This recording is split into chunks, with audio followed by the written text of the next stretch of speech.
Para po sa inyo, ano po yung dahilan bakit ayaw nila kay VP Sara? Kasi pinagdidiinan nila talaga na pag bumaba si PBBM, ibang ipaupo nila na automatic naman dapat talaga si VP Sara. Napaka-ano po parang napaka-obvious po, opinion lang po. Maraming. Una-una, sino ba ang umaayaw sa mga Duterte? Diba? Number one yung mga oligarko Yes. Maliwanag po yan. Diba? Yan ang number one na umaayaw sa mga Duterte. Sapagkat, human nature naman yan eh. Diba? Status ko gusto nila yung ganitong lipunan na walang bumabangga sa mga oligarko na sila may control ng Pilipinas. Katanungan ko lang po, sir, ano po yung masasabi natin, o either po sa inyo pwede mo sagutin, na instead, automatic na sa batas naman po natin na if ever, na bumaba ang presidente, matik po yung vice president ang upo.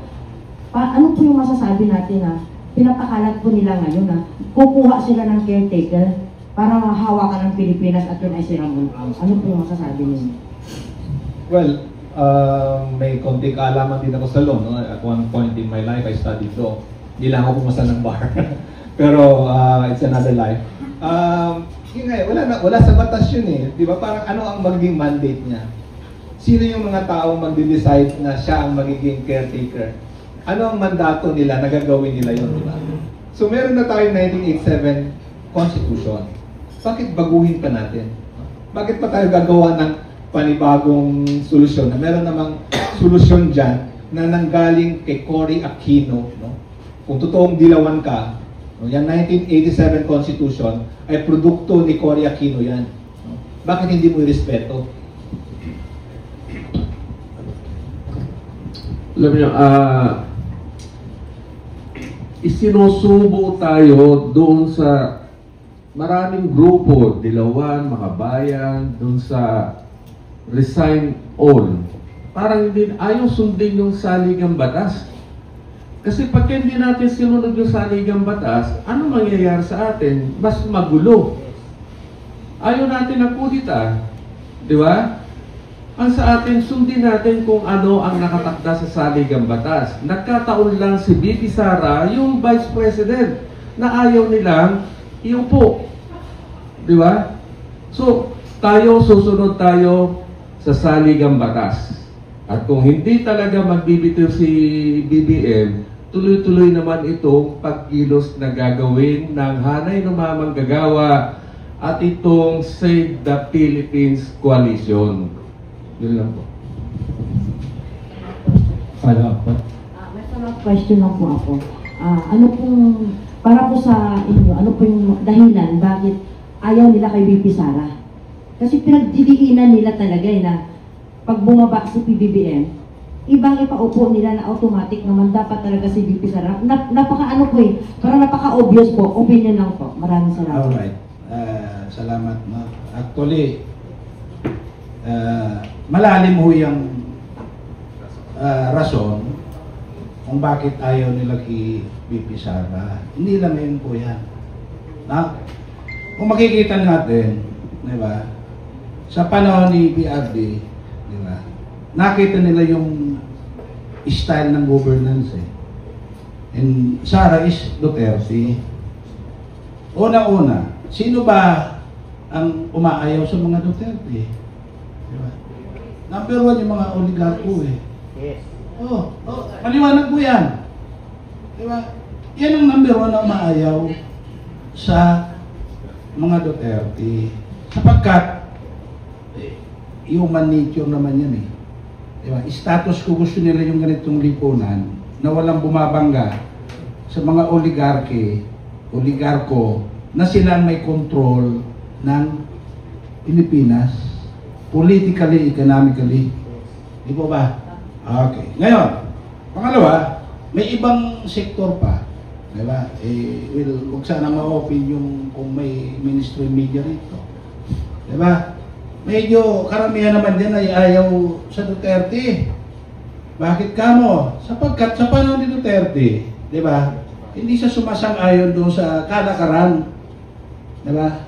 ng ano, sapagkat alam naman natin na kahit na yung mainstream media natin ay hawak din ng mga oligarch.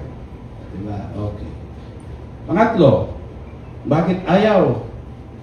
Itong mga ibang nagrarally, itong mga dilawan at saka hilaw na dilawan, ayaw nila sapagkat pag nakaupo si Sara, baka wala na silang pagkakataon na makabalik sa pwesto sapagkat alam nila yung style of governance ng mga Duterte na gusto ng mga mamamayang Pilipino.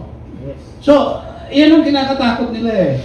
Kung makikita ninyo, resign all. Diba? Corruption daw. Pero ayaw mo ituro kung sino yung corrupt. Diba? Nakapokus sila doon sa maliit na sinasabi nilang 125 millions na confidential na kinurap doon ni VP Sara. Samantalang maliwanag naman may findings na ang kuha. Walang corruption po dyan. Diba? Gawa-gawa lang po yan ng mga bayaran doon sa Kongreso. Diba? Pinagtulong-tulungan. At malas lang nila, hindi sila nagtagumpay. Okay. So, malalim po yan. Malalim po yan. Diba? Kaya itong mga iba-ibang mga nagrarally, diba?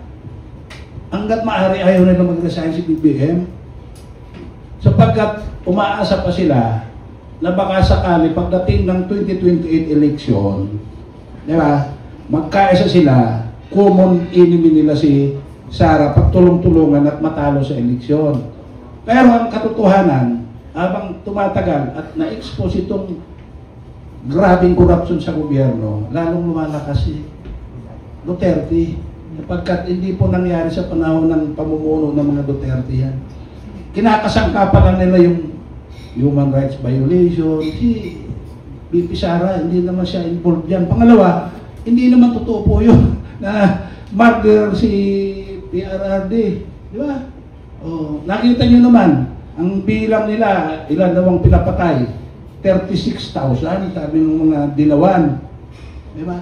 Pero ang nakasamparo sa 46 lang ata ang totoong kaso. So lahat po yan paninira. Kaya kung ang tanong, bakit ayaw na VP Sara? Yun. Sabi natin, number 1 yan. May kontrol ng politika natin, mga oligarch. Ayaw nila talaga sa mga Duterte. Dahil gusto nila manatili yung ganitong kalakaran. Kasama na yung mga politiko natin. Human yun, nandiyan ka na eh. Ang sarap ng buhay mo. Eh bakit may lalagay si Sara Duterte pag nilagay mo si Sara dyan? Saan sila pupulutin? Mga corrupt sila eh. Ayaw ng Duterte sa corruption. Di ba ba?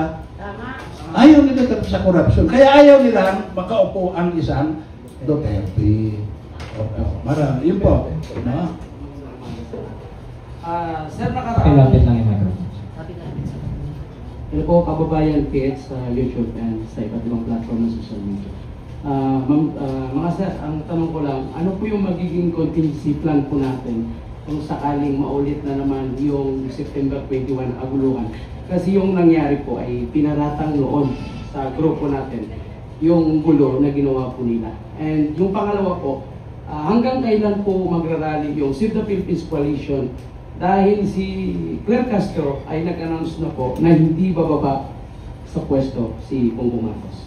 Ano po?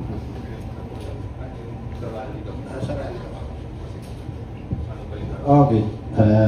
Maraming salamat. No? Tama po yung tanong nyo sapagkat noong September 21, nakita natin yung kaguluhan. Maliwanag naman na hindi kami kasama ron sa grupo kung saan nanggaling yung mga nanggulo.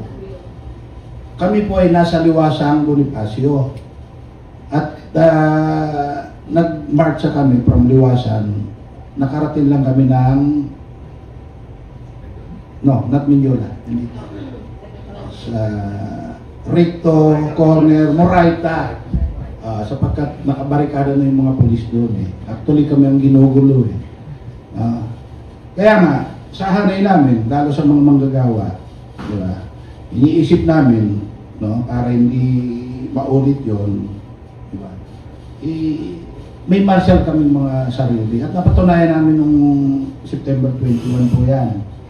Kaya dito sa darating na November 30, sa linggo, sisiguraduhin namin na yung hangin namin hindi mapapasukan ng mga manggugulo. Sapagkat yan, may mga kumakalat sa social media na guguluhin daw. At organized po yung amin, organized labor. At sigurado kami na kung mayroong manggulo, hindi po manggagaling sa hanay ng grupo ng coalition. Lalong-lalo sa hanay ng mga manggagawa. Question.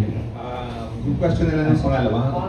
Yung pangalawa, well, alam naman po natin na may mga tao na kapit tuko, di ba? May mga tao na walang hiya. May mga tao na talagang walang konsensya.